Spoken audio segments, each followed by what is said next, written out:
Okay, all right. Well, welcome everyone to the second round of microTAStic virtual seminar series. It is fantastic to see so many familiar names and new ones joining us today. I'm Cindy Tang from Stanford. On behalf of my co-organizers, Julia and Angela, we'd like to thank you for your ongoing support to make the seminar series possible. Well, just like the last round, we'll have an exciting lineup of speakers, as you can see here on the screen.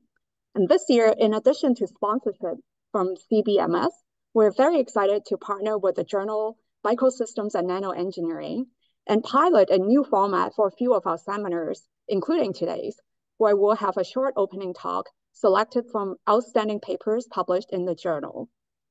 Now, one of the hardest things that the organizers have to decide is the time zone for the series. And we understand that there's no time that will work for everybody. So like the last round, we'll record most of the talks, and we invite you to check our YouTube channel for the recorded seminars. Just a little bit of reminder of Zoom etiquette. Please mute yourself during the seminar and type your questions in chat, and we'll do Q&A at the end.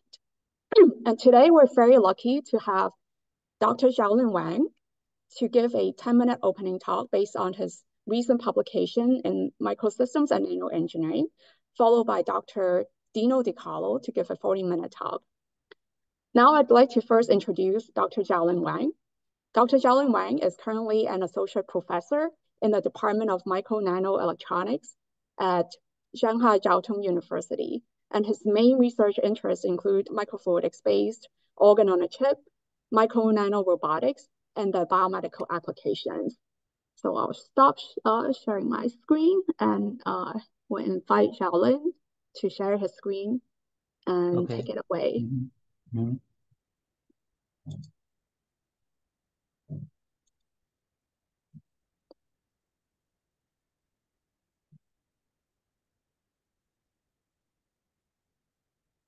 Okay, so thanks, Cindy, for the kind introduction. And hello, everyone. Today it's my pleasure to present our work focused on the organ-on-a-chip based on the microfluidic technologies. So first is a background introduction.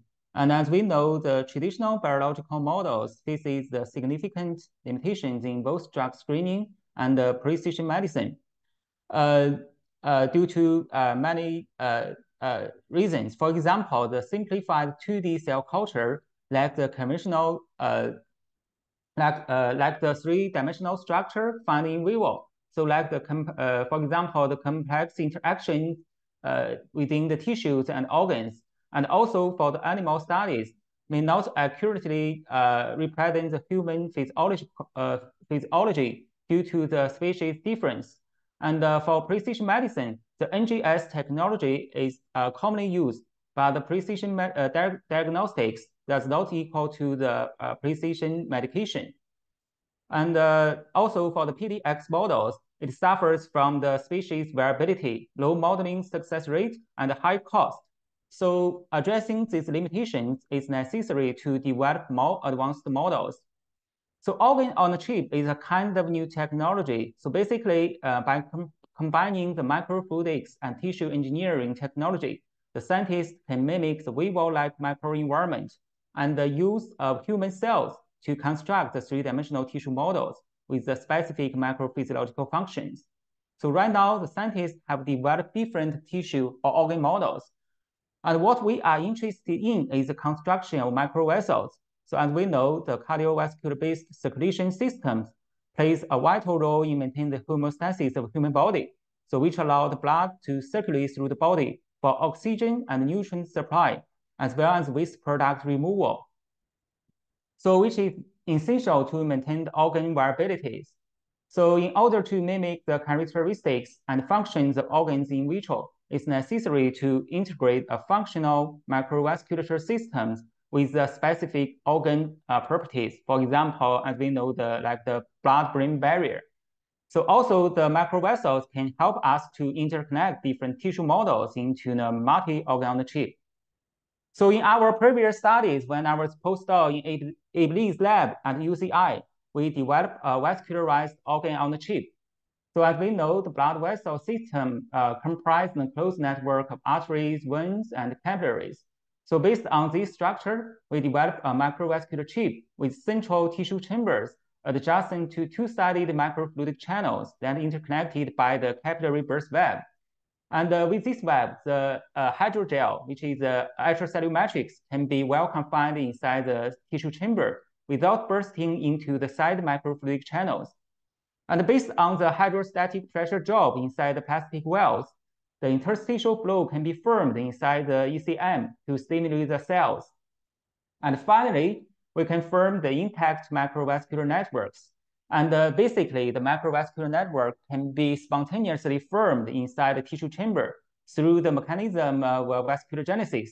And also under the stimuli of shear stress applied inside the microfluidic channel, a confluent EC monolayer can be formed to mimic the arteries and veins. And finally, through the angiogenesis and anastomosis, so the macrovascular network inside the central tissue chamber will be tightly interconnected with the EC-lined microfluidic channels. And also, we all know that the perfusibility is the basic and also the most important functions of blood vessels. So here, in order to test the perfusibility of our microvascular networks, we perfuse the fluorescent microparticles and dextran with a molecule weight of 70 kilodalton. And we found there was no non-physiological leakage happened, especially at the interconnection region between the tissue chamber and the microfluidic channel. So which demonstrate the good barrier functions of the macrovascular networks. And also we perfuse the red blood cells, which is similar to observed in that happened in the human skin. And furthermore, we extract counter macrovascular networks and perform the simulation on flow velocity and shear stress inside the macrovascular network. And the simulation results demonstrate that that these parameters are consistent with that happened inside the capillaries inside our human body. And with these macrovascular networks, we can actually co-culture with different tissues. For example, by co-culturing with tumor spheroids, then we can construct the vascularized tumor models. Here we can see that as the blood vessel mature, the size of the tumor increase accordingly. And with this model, we can further perfuse anti-cancer drugs to test its efficacy. So here, the FOLFOX is employed for the treatment of colon cancer. And due to the transparent properties of the PDMS materials, and also the cells, for example, ECs and endothelial cells and the tumor cells, we labeled with the fluorescent proteins. So that we can easily characterize morphology change of a macrovessel, for example, the vessel length, area, or the branching change, and also the change of the tumor size. And furthermore, we developed a high throughput drug screening platforms, so in the manner of 9060 well plate.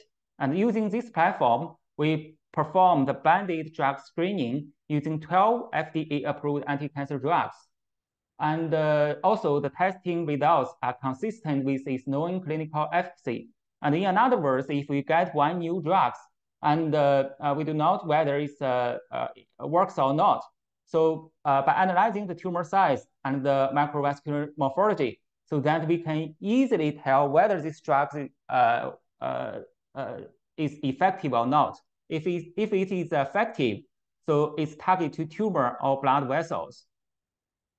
And even though we have established the vascularized organ on the chip, there are still some issues or challenges need to be solved or addressed during the chip design or model constructions. So for example, for the common perfusion-based organ on the chip design, the tissue chamber and the microfluidic channels are usually on the same layer connected by some microstructures, which allow the ECM tightening and the medium perfusion.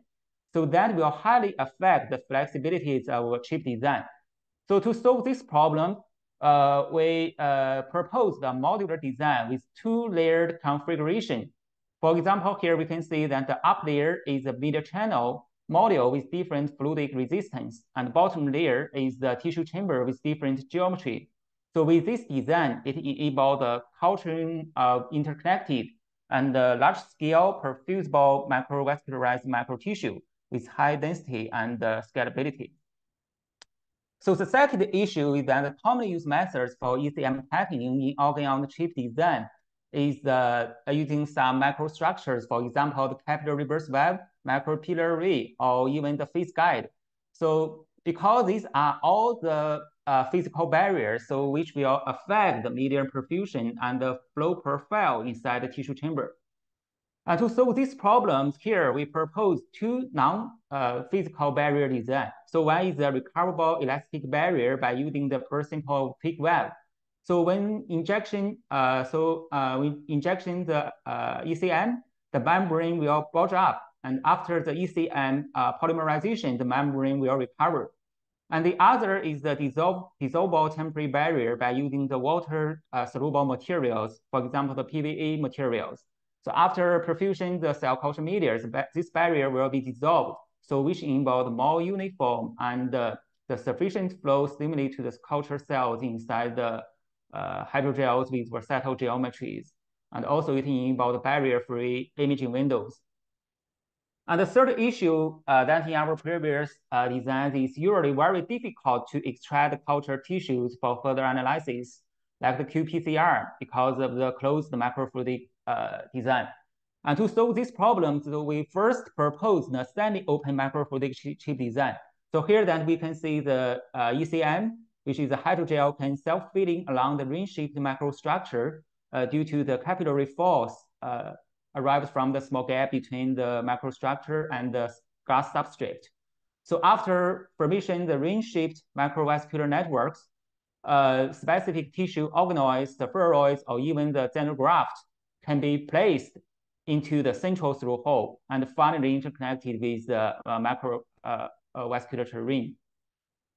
And we further propose the full open microfluidic for the organoid on the chip. So in this design, the ECM can be directly loaded into the central through hole, and the media will be loaded into the two-sided open well. By the integration of the programmer chip shaker inside the incubator, so the vascularized colon organoid models was constructed, which also enabled good perfusibility. So in future, with this model, we can inject the conventional chemotherapy drugs or even the immune cells for the study of immunotherapy. And finally, in summary, so in this talk, we first developed 3D perfusible macrovascular networks and construct the vascularized microtissue model and validate the effectiveness in anti-cancer drug screening. And then we proposed a two-layer configuration to realize the flexible chip design and two virtual barrier designs for the sufficient and uniform flow stimuli to the ECM with various geometry. And last, the semi or the fine open microfluidic organoid on the chip was developed for the flexible sample retrieval and placement. And that is all for my presentation. And thank you for your attention. Thanks. Great, thank you so much, Xiaolin. This is wonderful. I think we have time for maybe one quick question. Feel free to unmute yourself. It's hard for me to see if anyone is. Let's see. Hello. Hi. Do you have a question? Let's see. Okay. Can we enable the screen? Oh, go ahead. Okay. Yeah. So maybe Xiaolin. Can you hear me? Yeah, Dino, I think can hear you. So we can start transitioning to Dino's slides. Xiaolin, I'll ask you a very quick question. I might have missed it. How do you make sure that the cells in the beginning, it seems like they're just seated in the chamber in between like the artery and the vein. How do you make sure that they will actually connect to form the capillaries to connect the artery and the vein? Okay, so first, through the mechanism of vasculogenesis and the cells, which is the endothelial cells and the fibroblasts inside the fibrin gels can spontaneously form the capillary networks. And then we light the ECs on the side microfluidic channels by applying the shear stress. And also by applying the applying the we call it the endothelial cell flow, and also like some chemical gradient, for example, the VEGF gradient, and through the mechanism of protein angiogenesis, and it's a two-sided interconnection between the line EC and the microvascular networks inside the central tissue chamber. So that will be interconnected each other. Yeah, that's fascinating. So I'm sure there are more questions for Xiaolin. So if Xiaolin, if you don't mind staying behind after the seminar, I'm sure there are more questions for you. Thank you so much. No problem. Okay, all right. So now we're going to transition to our second talk by Dr. Dino Di Carlo. So see, Dino is back. So I will now introduce Dr. Dino Di Carlo. So Dr. Dino Di Carlo is the Armin and Elena Parapetian Professor of Bioengineering at UCLA. He's also a serial entrepreneur and inventor. He's the Vice Chair of the Bioengineering Department and Deputy Director of an NSF Engineering Research Center. He has received numerous awards, including the Presidential Early Career Award for Scientists and Engineers. He also co-founded multiple companies and continues to serve on the board of directors of many of these companies. All right, so Dino, if you're ready, it's all yours. Thank you, Cindy, and thank you, Angela, for the invitation to come speak to everyone here. It's really a pleasure to kind of talk about some new directions that our lab is going. And many people are probably familiar with lab-on-a-chip technology and sort of the microTASC community. That's been kind of a mainstay of the microTASC community. We've been exploring this concept of lab-on-a-particle, where the general idea is that we can try to use particles to achieve some of the things that microfluidics achieves, including compartmentalizing cells, including abilities to analyze individual cells and things that those cells are releasing.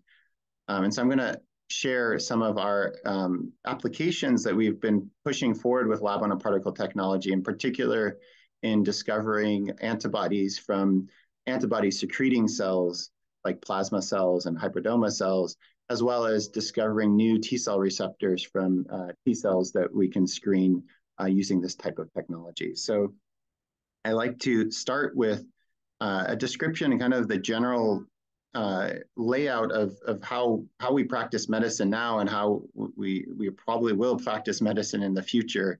And I like to lay it out in what I refer to as these three pillars of medicine: molecular therapies, which this has been the mainstay of pharmaceutical companies over the last decades, starting with small molecules, but more recently biologics, and in particular monoclonal antibodies. So right now in the US, about half of the blockbuster drugs are based on monoclonal antibodies because they have really great features of a drug in terms of high selectivity, long-term action in the bloodstream, and good safety profiles. So, but discovering these types of new antibodies, this is a process where there's been a variety of approaches over the years, starting with hybridoma-based approaches, but it is an approach that requires, in general, looking at secretions from cells and then matching information about the genetic code that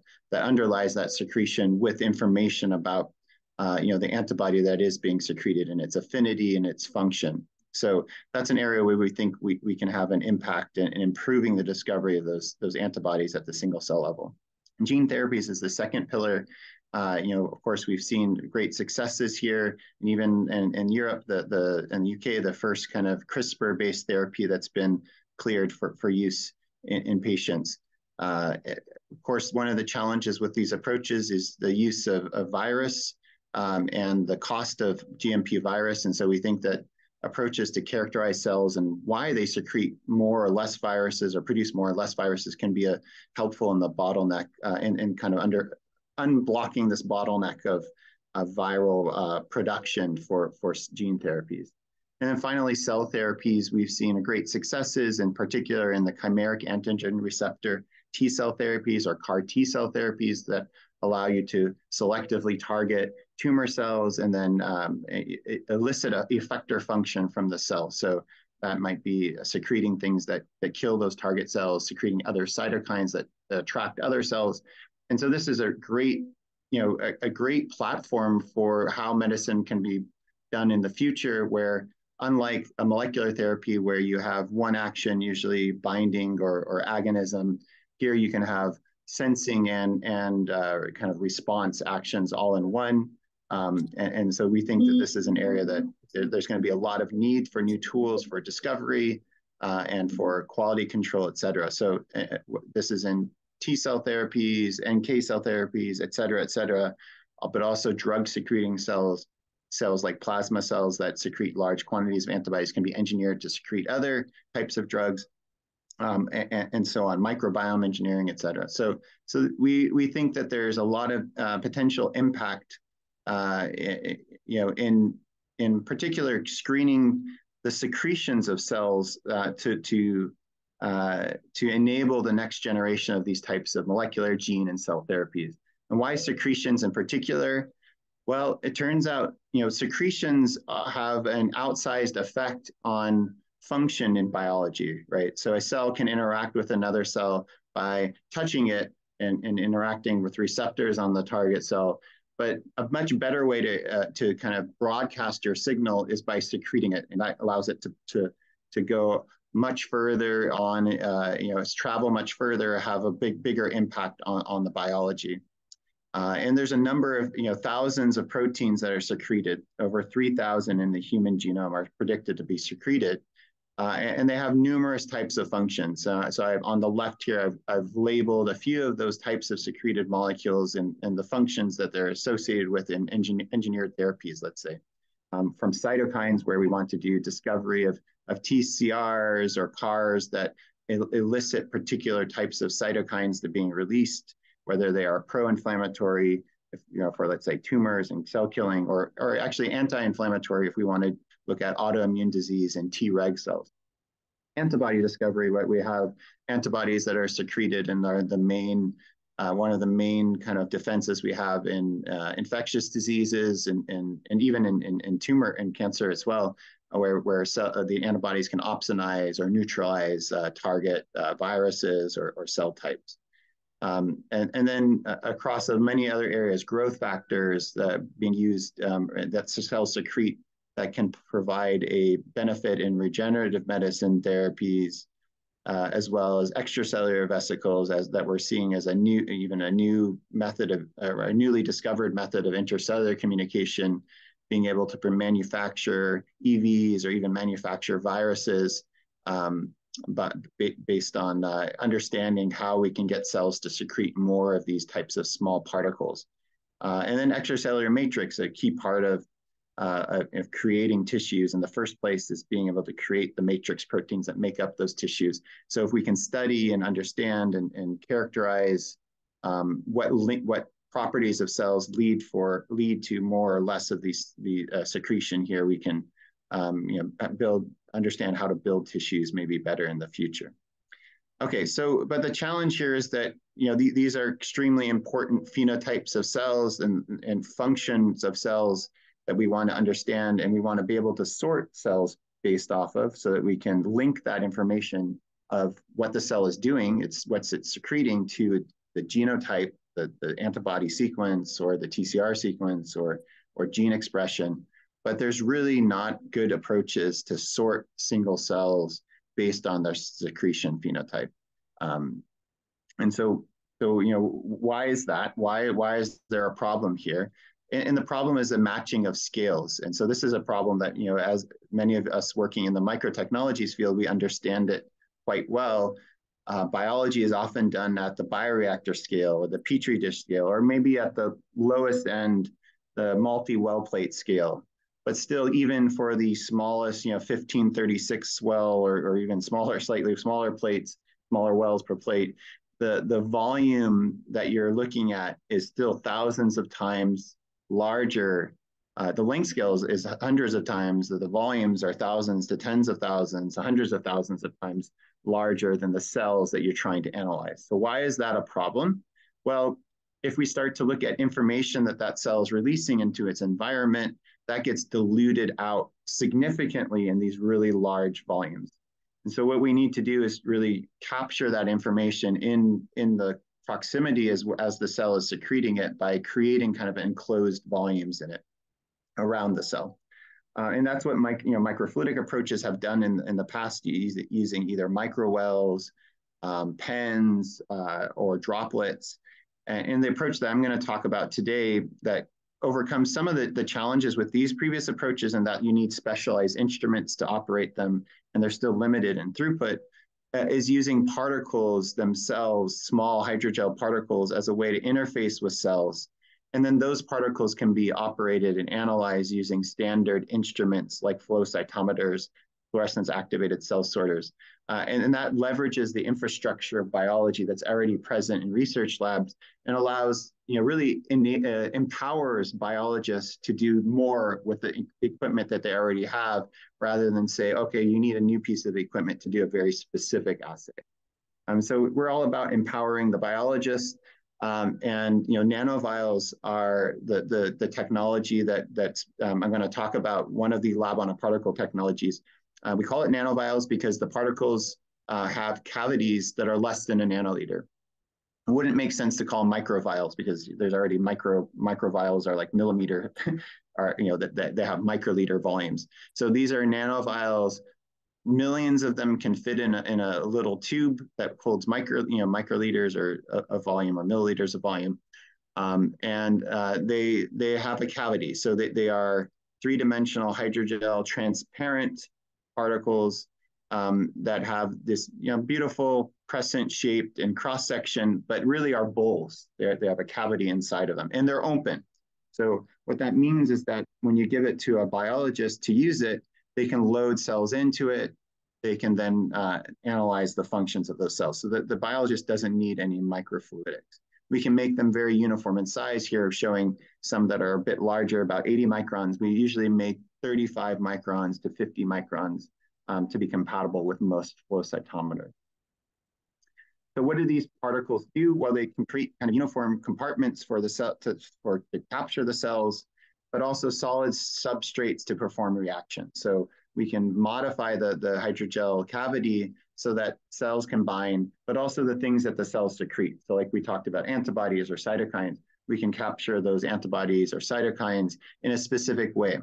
And then, as I mentioned, the key here is that you can analyze and sort them in high throughput using standard equipment. So here is just showing some kind of cartoons of how we functionalize. You can functionalize the nanovials, we can load cells in them, and then because we functionalize with materials to capture things that cells are secreting, we can also label those and then link the information of the cell with the information about its secretion. So it looks kind of like this. You have cells in pink here, you have the nanovials that are grayish, they're transparent, and then you have the things that they're secreting that are green. And so you can see around where the around where the cells are, in pink, you see the green secretion, but when there are no cells there, you don't see that secretion. And the shape of the nanovial is important in that it prevents convective flows that will make all those secretions kind of get around and diffuse out of the particles and interact with other particles. So it concentrates the secretions into that region, and so that they can bind. And these particles can be analyzed, as I mentioned, with standard tools like flow cytometers. Here's we use often the Sony SH800 as a really powerful instrument for sorting these types of particles. So what is the general workflow for using these nanovials? The first step, the key thing is that it's instrument free, right? You don't have to know any microfluidics. You don't have to use another instrument to load cells into droplets or anything like that. All you do is you pipette cells and particles together. You allow them to bind to the nanovials in the cavities. You then incubate so that they secrete whatever secretion you're interested in. You then wash and stain with an antibody against that secretion. That antibody can be fluorescently stained, or it can be barcoded with an oligonucleotide tag, or it could be both.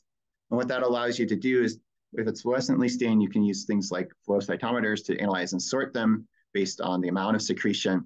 But if it has a barcode that has an oligonucleotide, you can then perform nucleic acid assays on the cell itself. So whether that's full transcriptome, whether that's looking at the BCR or TCR sequence, and then you can link the information on the secretion to that information of the sequence of TCR or BCR, or to the information about the transcriptome. So that linking is actually really, really powerful, because it allows you to understand how secretion is linked to gene expression, or how secretion is linked to a particular TCR sequence or BCR sequence, so that you can prioritize those sequences for re-expression and use as a potential therapeutics in the future. The process of putting the nanovial itself also is a cavity, has a cavity that protects the cell from shear stress during flow sorting. Cells are viable through this whole process. They can be regrown and analyzed and used and produced downstream. Okay, how do we make, just briefly, how do we make nanovials? We use microfluidics to make nanovials. So we use actually PEG and dextran, or PEG and another polymer material. We co-flow those materials, we form droplets. Those materials form an aqueous two-phase system that phase separates into a PEG-rich and a dextran-rich phase. In this case, the PEG-rich phase, because the PEG has has moieties for cross-linking, it becomes cross-linked by UV light, and the dextran-rich phase does not get cross-linked. We can then break it out of the oil emulsion, and we have then a formed particle that has this kind of cavity shape in it. And then you can create particle suspensions this way, and millions to tens of millions of these.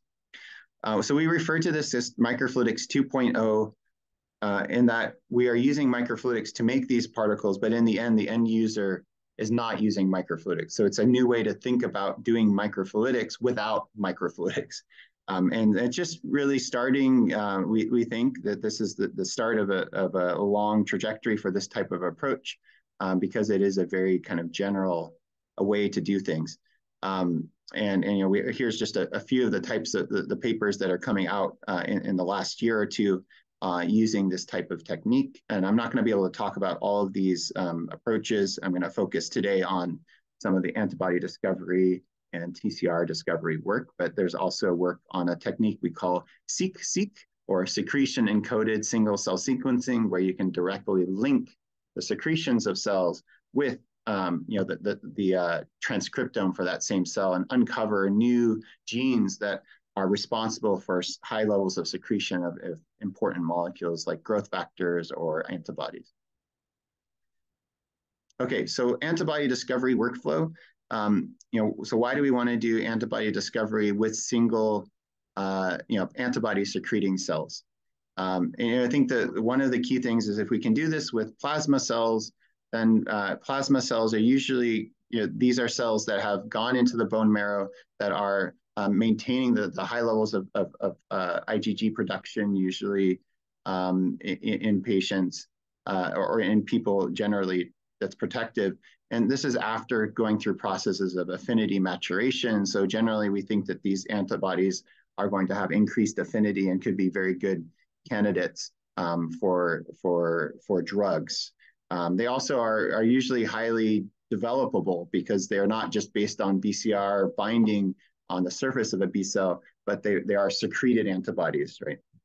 And so they're not aggregating or having other problems for developability. And we can use these types of nanovials to perform function first screening. So we're looking at not just is there a binding event, but can it also lead to a particular response in a target cell in some cases. But won't talk about that approach yet.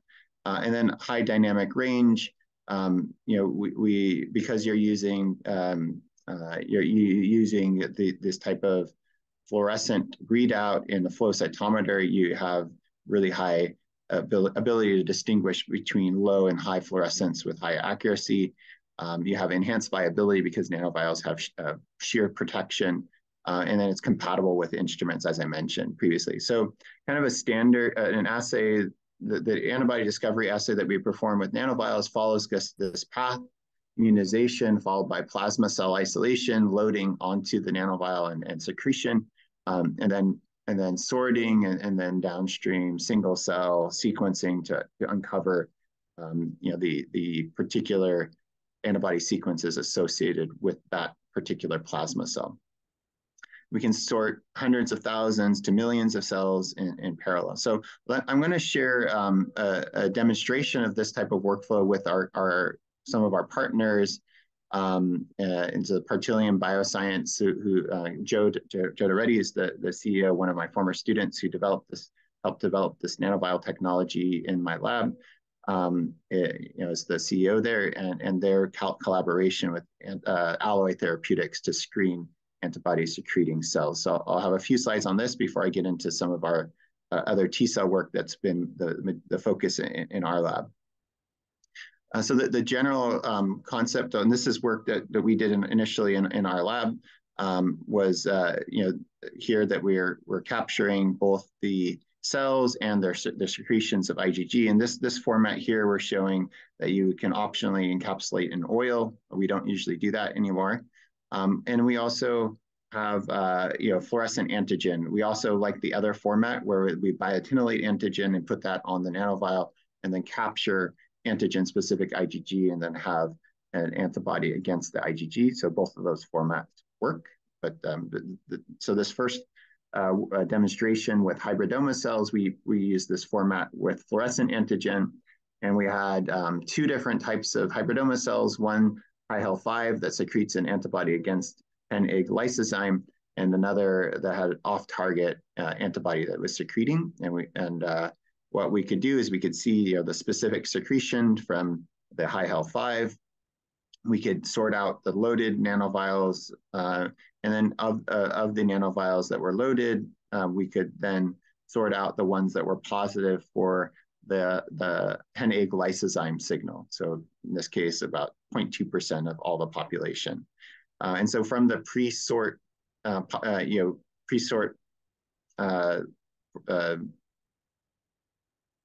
levels of HIHL5 and 9E10 from around 4% HIHL5, we can enrich that to about 90% post-sort using this approach. We could then do single cell sequencing, in this case, single cell RT-PCR, to amplify heavy chain, and showing the heavy chain here, and then also clonal expansion of hybridomas after the sort to expand them up. So as I mentioned, I want to share also the work that was done by Partilium Bioscience and Alloy Therapeutics using nanovials. In this case, they were using the Alloy Therapeutics humanized mice model. They loaded plasma cells with anti-CD138. They filtered out cells that did not bind. They then put biotinylated antigen on the nanovials, allowed the cells to secrete, captured the secretions of IgG, then labeled those specifically with a fluorescent stain, and then sorted into well plates, and then performed amplification and then sequencing re-expression of those sequences that were discovered, and then functional assays for those recovered IgG molecules.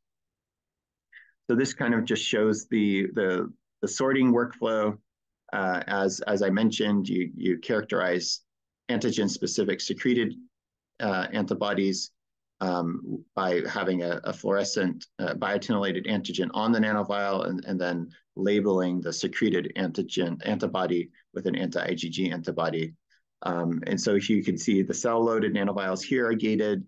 The CD138 positive cells are first labeled, and then using in the FITC channel here, and this is also another marker of plasma cells. You could pull out the high secreting antigen-specific IgG cells, and then those were sorted into a well plate, and then amplified. The heavy and light chains were amplified, and several 130 plasma cells were identified, 53 clonotypes, 21 heavy chain families, and 15 light chain families. So a lot of diversity, which is seen actually often when you look at plasma cells. There appears to be a lot more diversity in the clonotypes than if you look at memory B cells, for example, using like an antigen-baiting strategy. They then re-expressed these antibodies. This is showing data from one of the campaigns, and you see protein binding. What they're very excited by seeing some of these picomolar, sub-10 picomolar binders that have really high affinity, many nanomolar binders, and that those binders that bound antigen on a surface, they also bound antigen on cells in most cases. So that was exciting for them. You can see the cell binding curves here for many of these re-expressed antibodies. Comparing to the plasma cell affinities to B cell affinities, they were seeing higher affinity with plasma cells in general. And then you can also characterize kind of the epitope binding and diversity in the epitopes that we're binding. So there's a significant diversity in the binding epitopes. So a pretty exciting demonstration that you can do antibody discovery using plasma cells, using this platform, and that you can find really high affinity antibodies in this method. Okay, I want to move on to using this type of approach, this nanovial approach, in a parallel fashion to do screening and discovery of T cells, in particular the T cell receptors that cause those T cells to bind particular peptide MHC molecules.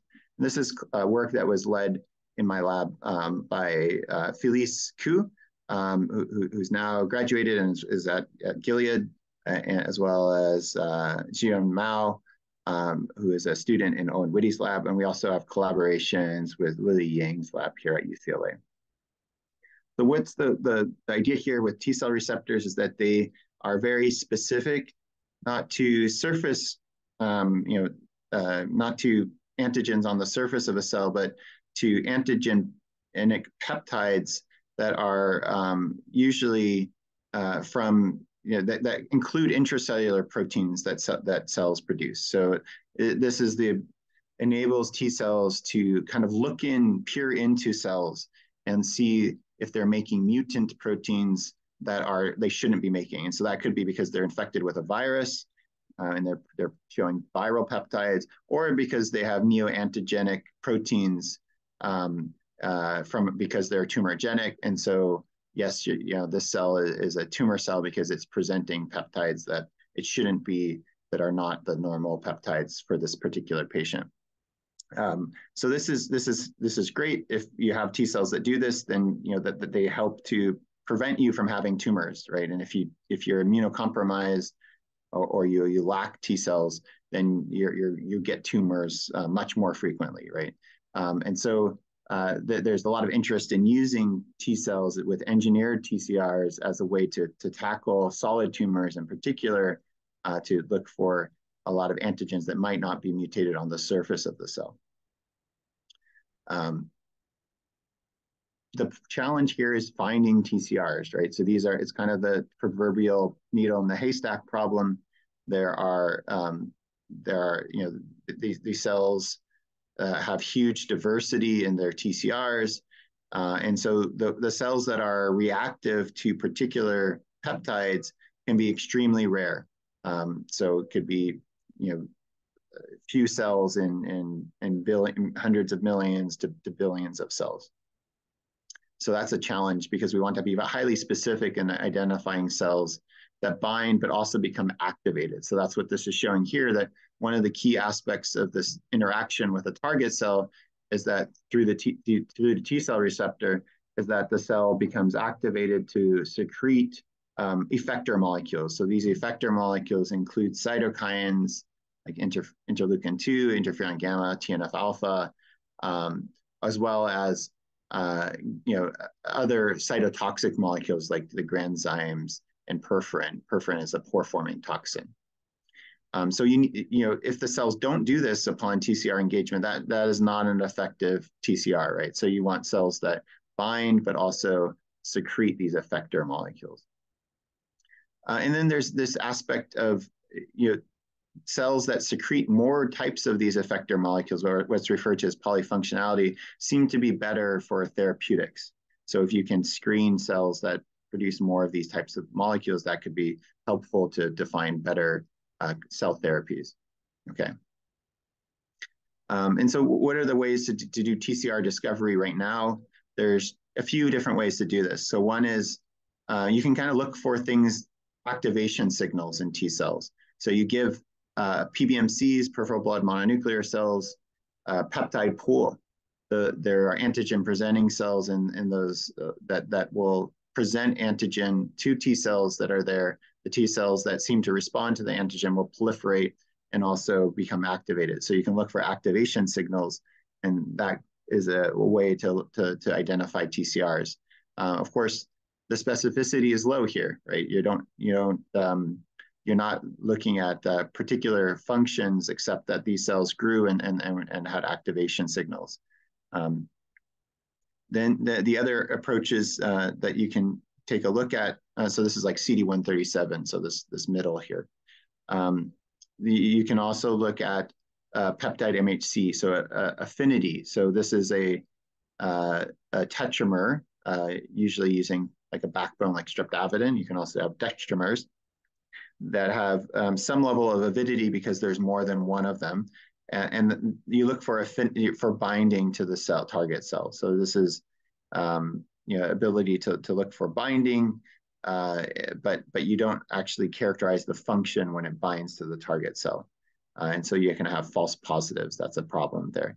And then you can look at intracellular staining for cytokines rather than secreted cytokines. One of the challenges here is that the cell has to be permeabilized, so you lose a lot of mRNA in that process and becomes harder to recover TCRs, as well as the cell, that the intracellular cytokines of a cell does not mean that those cells are actually secreting those cytokines. So that is not directly related. Okay. So what we're trying to do here is really look at both the affinity and functional aspects together. And that aspect is looking at what the cells are secreting. And so there are approaches to characterize secretions of cells. So ELISpot is a method where you look at secretions on a plate and kind of form a sandwich for individual cells. It's a pretty simple process. However, you aren't able to sort cells based off of this. So that kind of eliminates the advantages of this approach. And then you have other approaches like this Isoplexis isocode chip, which has great advantages in terms of multiplexing many cytokines, but you also cannot recover cells, and you're limited to about 1,000 cells or so. And then you have approaches to use the cell surface itself as a way to catch the things that the cell is secreting. So the Miltenyi cytokine catch assay. So this allows you to look at a few different cytokines that the cell is secreting, as long as the cell has CD45 on its surface. But one of the big challenges is you're not also including things to activate the cell specifically. So you have to pre-activate the cell in a different way. So none of these technologies, as mentioned, enable the T cell and antigen presenting cell interaction integrated with the measurement of secretion. And that's what we're able to do with the nanovial technology. So we have the peptide MHC monomer, which the T cell binds to, but also it becomes activated when it binds to that this highly kind of high density of peptide MHC molecules on the nanovial surface. T cells can bind there. If they bind specifically, they become activated, and then they secrete it, and then that secretion is captured. So in this case, we're capturing interferon gamma. We can also barcode the nanovials so that we characterize many different types of peptide MHC molecules that the T cells can bind to all in parallel. And here we're looking at CMV1 and EBV specific monomers. So these are particular cytomegalovirus and Epstein-Barr virus, but I'll show you data later where we also apply this to cancer-related peptides. So the first step is to load the T cells. We allow them to become activated and secrete for about 3 hours. We can then label the T cells. We label the secretions so that we can then sort the T cells that, one, bound with high affinity, right, or with some avidity. So not necessarily high affinity. It could be low affinity because we have high avidity. And then two, they secreted, they were activated. So we have functional readout when we sort these cells for downstream sequencing. So does this process work? This is just kind of showing some data outlining how this works. We had a particular type of TCR that we engineered into a T cell, this 1G4 TCR that is specific to NY-ESO1. What we see is that if we put the cognate peptide MHC at higher concentrations for the 1G4 transduced T cells, that we get more binding. And we get some baseline level of really low binding if you have untransduced T cells. And if you enrich those cells that do bind, majority of them have another marker that is put into this engineered TCR, this NGFR marker. So that means that we're enriching specifically, the cells that have the engineered TCR. The second thing we checked is if they bind, do they induce the cells to secrete? So if you have a peptide MHC that's the cognate peptide MHC to the 1G4 TCR, you see high levels of interferon gamma secretion. If you don't have that, if you bind to just a CD45 on the surface of the cell and it's not activating an immune synapse, then you don't get secretion of interferon gamma. Okay. The cells can be sorted based off of this approach and then regrown. So this is just showing that you can regrow the T cells, take them off the nanovials and regrow them afterwards. But what we really wanted to see is and compare is, can we isolate rare T cells at a higher level and with higher specificity than approaches like tetramer-based approaches. And so this is showing a few different workflows that we tested. One is that where we pool, we put peptides into a pool of PBMCs, and then we start an assay on the nanovials and tetramers, or without enrichment with this peptide pool to kind of grow up the cognate T cells. Can we directly find these rare T cells that have the cognate TCRs from a pool that's kind of a naive pool? And so what we found is, yes, we can. So in this case, we're sorting out the interferon gamma positive cells that were CD3 positive and CD8 positive. We started with 10 million cells. We have about 400 T cells that we find that bind, but then also secrete. So that gives us 2 levels of stringency. In the case of tetramers, we find about 163 cells that had high tetramer staining. So we wanted to do what happens when we actually sequence these cells that come out of this workflow. And so in this experiment, we did downstream 10x chromium-based sequencing of the VDJ sequences for all the cells that came out of the nanovials. An important point here is the nanovials go directly into that 10x chromium system, so there's no additional steps to take the cells off. They can go right into the droplets in the system. And what that allows us to do is actually barcode what information about what's on that nanovial using an oligonucleotide that's attached to the nanovial. And so in this case, we had 3 types: CMV1 specific, CMV2 specific, and EBV specific nanovials that had different oligo barcodes. We pooled all those together. We put the PBMCs in. We isolated the T cells that bound and the T cells that secreted, and we sorted those and then did the VGJ sequence. And we compared that to a surface marker of activation as well as the tetramer staining. And this is what some of these sorting looks like. You look at cells that were alive that had the viability stain, that were CD3 and CD8 positive. and that were interferon gamma positive. We sorted all these cells out for the downstream sequencing.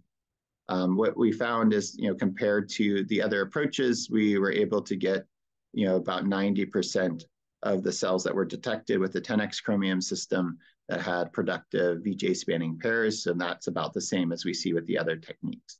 And so in this case, we had about 1,400 cells that we could isolate, and that was comparable with like the 1,400 we could detect with the CD137 approach. The tetramer-based approach had less cells that we could find, was just less sensitive. We then looked at like the overlap in the types of clones that we detected, the TCR sequences of our clone. So actually, here's the clonotype frequency for greater than equal to 5. The two tetramer ones that tetramer found, they were overlapped with what we found with nanovials and the CD137 approach. There was a few that the CD137 found that nanovials didn't find. And so I'll talk more about these. But yeah, so what you can see here is we then tested the function of those sequences that were found. Were they actually, real TCRs that led to activation of T cells? Here we're doing this with a cell line, Jurkat cell line that has an MFAT GFP reporter system. And what we find is that, so for the tetramers, there's only a few cells that were clones that were found, and most of those are active, most of those are functional. With the nanovials, we find additional clones, even ones that lead to a little bit less secretion, which may or may not be good. It could be good in some cases when you don't want overactivation of T cells and exhaustion. And so we could see that the majority of these also were functional upon re-expression. And the nanovial allowed you to also annotate what they bound to. Did they bind to the CMV1 peptide or the EBV peptide? And so that was what we did with the barcoding. We then, beyond looking at the GFP reporter, we also transduced these TCRs back into T cells, and then looked at interferon gamma secretion again. And here, again, we're seeing functional TCRs that were found using the nanovial approach, the CD137 approach, and both approaches. And so it's showing that we're able to find functional T cells, and that in the case of the nanovial, we're also able to determine which epitope that they bound to. So we wanted to go beyond this demonstration with viral peptides to a demonstration with really rare cancer-specific peptides. So in this case, we were looking at splice variants in prostate cancer that that are not present in normal prostate epithelial cells. And so what we see here is we first tested with a known TCR PAP22 a known peptide PAP22 with a TCR that we know would bind to that peptide. And in this case, we're looking at granzyme B for cytotoxicity, and we're able to see that these nanovials activate very intensely these engineered T cells that are engineered to bind to the PAP22 or the PAP22 peptide. So we then went on to actually run an assay like this with PBMCs to find new TCRs that were specific to the these PAP peptides and other splice variants.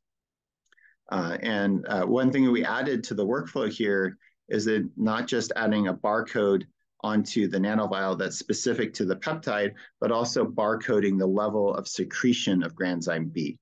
And so what we found is that when we sorted the high granzyme B versus the low granzyme B, we saw more of the high barcode in the high granzyme B as expected.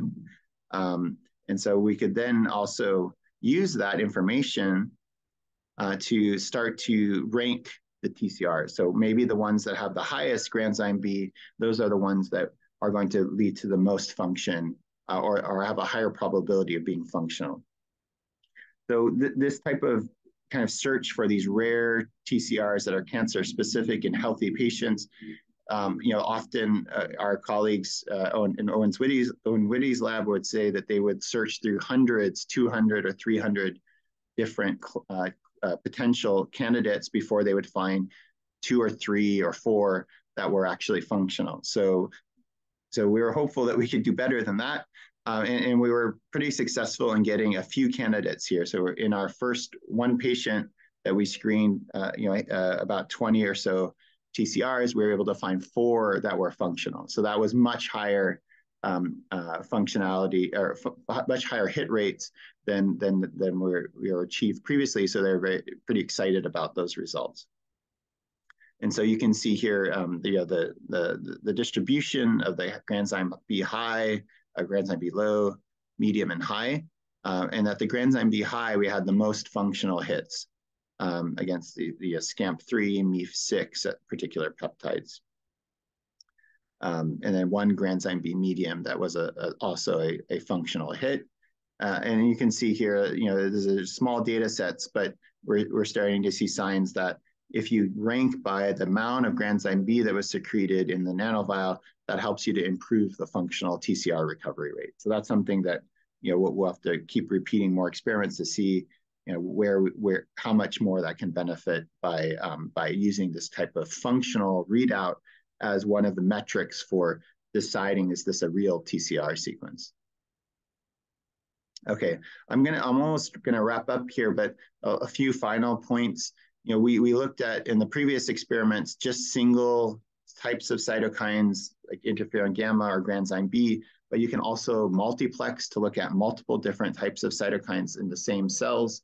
Here we're looking at interferon gamma and TNF alpha, and you can sort out double positive population, single positive of each type, or double negative, and that allows you to potentially look at these polyfunctional phenotypes that I mentioned earlier, as well as to start to ask questions that you probably couldn't ask before, which like, is there a difference in the TCR sequences that are associated with a function like secreting multiple cytokines versus secreting a single cytokine? Or are all TCRs equally likely for all types of functions? So those are things that we're interested in understanding. And finally, this hot off the press work with our collaborators, Lily Yang's lab, where we're looking at other types of T cells that bind and target not MHC peptide, but MHC-like molecules that present other types of small molecules like metabolites. So this is really exciting because this is not HLA restricted. So other T cells and TCRs, they only bind particular HLA types that are present in only a fraction of the population. But these type of MHC-like molecules are present across all the population. And so as we want to create more inclusive therapeutics, using these types of approaches can be very helpful. And also targeting metabolites is orthogonal to targeting peptides and can target cancer cells that, for example, that are extremely metabolically active. And so this is an exciting approach. And these mucosal associated invariant T cells, for example, will bind particularly to MR1, which is a MHC-like molecule that presents this metabolite here that you see here. So yeah, we're able to also functionally select and then induce secretion.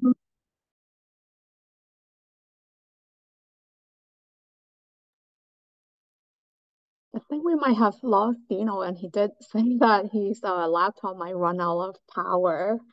Oh, I think he just rejoined.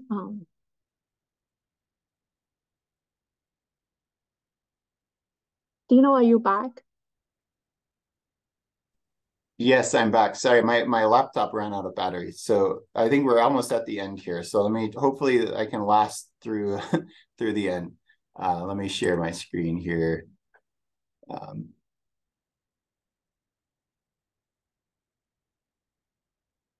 Okay, let's run to the end.